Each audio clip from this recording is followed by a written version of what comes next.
Hi, I'm Dr. Andrew Kerr, and I'm the manager of the Dale Etheridge Planetarium at the College of Southern Nevada on the North Las Vegas campus. Welcome to the December 1st edition of the Las Vegas Weekly Night Sky.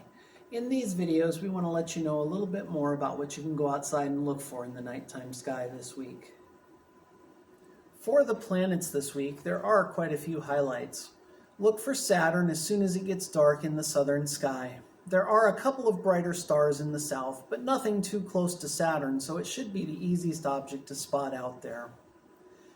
Jupiter will rise shortly before 8 p.m. this week and should be quite easy to find over in the east as well.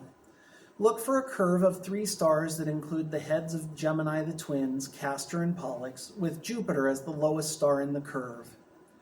At the end of the week, December 6th and 7th, the moon will join them and be just past the full stage. Just before dawn on the 7th, look for Mercury in the eastern sky. Mercury will be at greatest western elongation on the 7th, which means it will be about as far away from the sun as it can get. This is the best time to look for Mercury to be able to see it in the sky.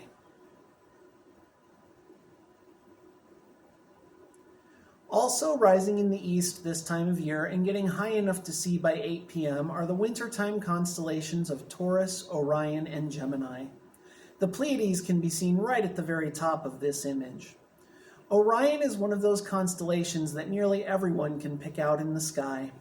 This week I want to focus on the 2 brightest stars in Orion, Betelgeuse and Rigel.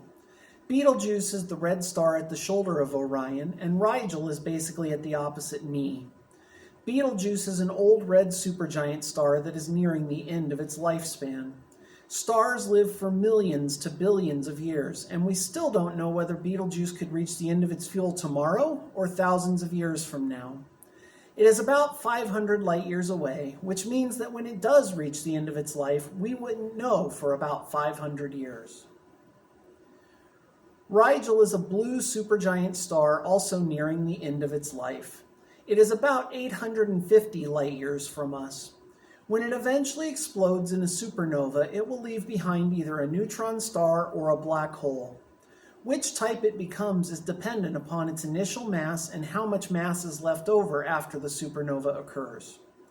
Our own sun is not large enough to ever go supernova, and will eventually leave behind a white dwarf at the center of an expanding planetary nebula.